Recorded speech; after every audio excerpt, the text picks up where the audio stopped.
didn't know, Sonny used to be a lawyer, so obviously he's lying about me being good. I don't know what he's talking about. Alright, so summer's over, and I had a great summer myself. I went camping.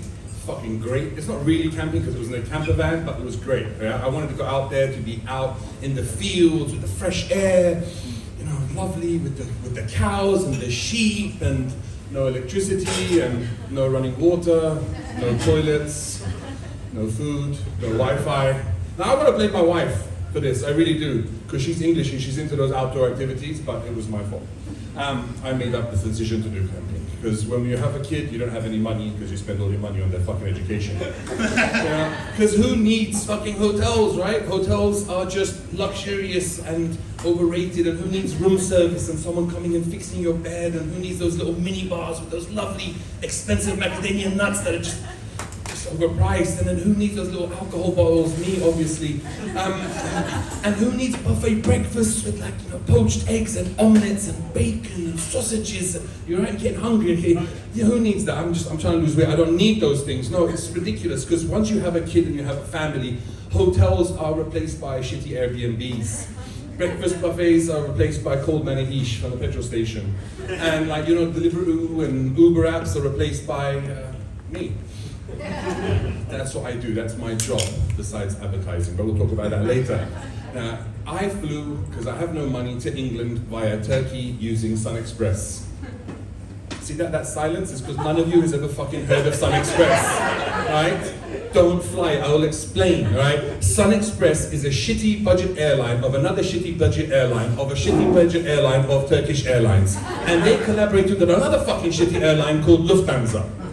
Now let me tell you, Turkish people and Germans, lovely people, but together, when you put them together, you get yuck and nine, okay? And shitty hospitality. I'm gonna tell you, they charge you for fucking everything. You get charged for taking your food on the plane, you get charged for taking your luggage on the plane, you get charged for drinks, for seating, and every fucking thing at all. But don't worry, they don't charge you for Wi-Fi, no charge, because there is no fucking Wi-Fi. Every single question is nine or yuck. Right? Can I sit here? 9. Can I store my luggage in the overhead compartment? 9. That's for emergencies only. Why the fuck is that overhead luggage going to save us from an emergency if the plane's crashing? And every single time they did charge me for the food, they made a mistake with my order.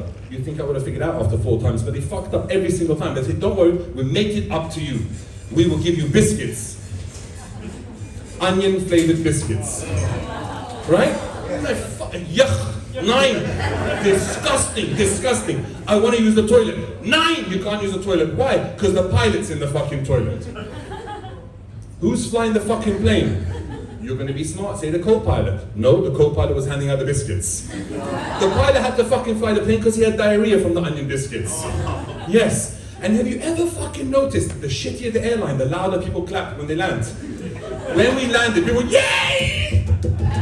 I heard the pilot say, wow, that was a close one, yeah. The fucking flight attendant was like, we made it. And everyone gets up and rushes to get off the plane. Where the fuck are you going? It's locked from the outside. They're just fucking squeezing as if they're worried about people stealing their luggage. I don't know why. You can see your luggage going around on a carousel, and then they stand in front of you, and then someone else stands in front of you, and then someone else stands in front of you, and then they're standing there, and they're fucking right on the carousel. You know what I'm saying? Why? No one's gonna steal your fucking bag. Your name is on the bag. It has to go through security. You literally just say, that's my bag, security, catch them. It's very fucking easy, but people are worried about that shit, right? They're fucking worried about it. And it's not that I have a problem with Turkish people and Germans, you know, well, Germans I do. But Turkish people, I'm English, you know, I have to, it's in my DNA, French and Germans, yeah! Sorry for all the Germans. No. Fuck that. But no, the Turkish people, they're great, the people are nice, anyone Turkish here, I don't care. But they're really nice, right? The country is great, the history is great, but I feel that they're just trying to be Persian, right? Like the history, not as good as the Persian. The architecture, not as good as the Persian. The kebabs, not as good as the Persian. It's just one of those things, okay? That was a kebab joke, if you didn't get it. Just gonna fucking go on from there. So I work in advertising, right? I work in advertising, and did you move? You work in advertising? Which one? Publicist? BBDO? No, boo? You're saying boo to publicist? It's okay, I'm with you. Go ahead, sorry guys. Which one? Service plan, science, etc. Science and Sunshine, Ash and Nadeem, amazing people. Service Plan, Akilesh, wonderful. I know everything because I really do work in advertising, and they really are better people than my people. See, he knows. And your CEO is not sitting here, he's a great guy, because I want to get a job from him. But I don't trust my boss in advertising, okay? And it's not because he's Lebanese. He's Jordanian. I'm talking about my boss. But thanks, Rufi, it's all good. You must be Persian. No, the reason I don't trust my boss... Huh? Same thing, Baba. We are the same. You are just our people. Salam alaikum. Chetar khub asti shoma? Okay, whenever you're ready. You're smoking IQOS. It's very good. Everyone in my office smokes IQOS. I don't do that. I do opium. I mean, that's another thing. But like the thing about the IQOS, right? I tell people it's really disgusting. I don't like it. They're like, it's okay. It just smells of fart. Rufi, oh, did that smell like IQOS to you? See what I mean? It doesn't, right? It doesn't. It's supposed to be a fart. Anyway, I don't trust my boss. Thank you, Rufi. I don't trust my boss, not because he's Lebanese. He's actually English. It's because he's left-handed. Because left-handed people, I've Googled it, are bad people. You're left-handed? There you go. It's true. You are as well? We're the best. We're unique. Let me get to the joke. You'll see how bad left-handed people are. Right-handed people, for the Gen Zs, they write like this. This is a pen and paper, right? It's pen and paper. That is all heckling from left and right, but this is writing with the right hand. Left-handed people write like this. They look like fucking vampires, let's be honest, right? You can't, you write like, you write like this. So I searched it, I Googled it, okay? She uses the iPad, it's okay. So I checked, right? If you look at history, left-handed people, bad people. Jack the Ripper, left-handed rapist. It's the fact. Bill Clinton, left-handed, it wasn't a stain, but he's a rapist kind of thing, you know? Benjamin Netanyahu, left-handed, and we know the rest, he's a fucking arsehole. Yeah. That's when normally people who are pro-Palestine say, boo, fuck Netanyahu, but you guys are obviously not on that side, but we'll just keep on going. Fucking hell, it's like being bullied. It's a bright light. Go into the light, Annie, go into the light. Alright, so, fucking who cares? So, he's laughing, okay, I don't know why. So, the last 2 years, because of the stress of advertising, I've lost a lot of weight. I've lost 60 kilos, right? Woo! Thank you, you sound as excited as my Iranian friends. Right? They also don't understand, right? I see them and they say, Shu, I mean, you lost weight? And they come up to you. What happened? Touching the fucking, well, you look very good, mashallah, I like it. But don't lose any more weight. If you lose more weight, you look weak. I'm like, no, I need to lose more weight for my blood pressure, you know, that kind of stuff. They're like, no, don't listen to the doctors. Blood pressure medicine, this is all a scam. It's advertising, marketing. It's a conspiracy. But let me tell you, ask me this, tell me this. What is your secret? What is your secret? What are you doing? Are you doing this fasting intermittently? What is it you're doing exactly? I said, I'm watching what I eat. You know, my wife's a personal trainer. She's training me. I go to the gym 4 times a week. I'm doing jiu-jitsu 8 times a week. They're like, I understand. You're using Ozempic. No, I told you, I'm training, I'm going to the gym 8 times a week, I'm really working hard. They're like, jiu-jitsu, you're gay. No, I'm like, guys, I'm not using Ozempic, that's bullshit, right? I don't. I use Monjaro, it's on insurance.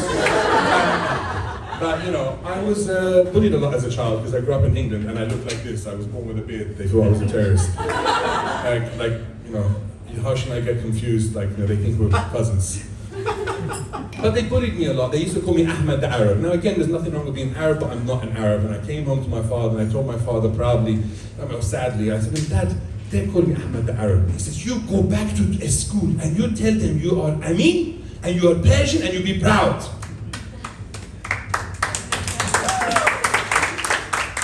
Wow. The only other time that anyone ever claps for me being Iranian is Rafik Hariri Airport. Just saying. All the other fucking time. If you know, you fucking know. So, I go back and I tell them, I'm Persian, my name is Amin. They say, fuck off back to India, you Paki. And this fucking bullying continued. I was 12 years old and they used to call me gay because I didn't have a girlfriend. You didn't have this problem, I can tell. He's faithful, I'm sure. But they say you're gay because I have a girlfriend. And the worst part was that the bullies were my dad and his friends. Straight up, no bullshit. My father used to say, what is wrong with you, Baba? You go to a school with a fucking 50% girls and you have no girlfriend. I went to school in Iran, 100% boys school. I have many girlfriends. Okay, some of them are my cousins and the odd goat, you know, but you know what's going on? Because where they're from, when they see a goat, they're like this, like they get hard-ons. I swear to God, my dad has that fetish. And then he does. An amazing thing is that he makes an amazing leg of lamb. He cooks it like, I don't know what it is, maybe it's the marinade or something. But that's another dick joke, just for the hell of it. But like, they used to make fun of me, and after 2 years I came home, I said, Papa, I finally had a girlfriend. He was so proud. He said, Bah, tell me, my friend, what is her name? So I came home, told her, Papa, her name is Charlie. He said, I knew you're homosexual. Why? He says, Charlie is a fucking boy's name. I said, no, Papa, in England, Charlie is short for Prince Charles. Fuck, I just fucked that joke up. He said that. I told him that Charlie is short for Charlotte, right? So, you know, that kind of shit. He said, no, you fucking a stupid boy, you are a gay, and Charlie is short for Prince Charles. It just carried on, he bullied me, and she broke up with me, she dumped me, I was sad, he consoled me, he said, what's wrong, you're upset because Prince Charles dumped you? Yeah, it's almost as bad as advertising. But after 30 years, my father and I, we don't speak much, right? We don't speak much, and he finally calls me the other day, and he said, did you see what happened? I said, no, what happened? He said, your ex got a promotion. He says, this is the fucking problem with you. You married a personal trainer and after 7 years you're still fat. But if you had been as smart and stayed homosexual, you now would have got the promotion also. You would have now been the Queen of England with King Charles. All right, thank you.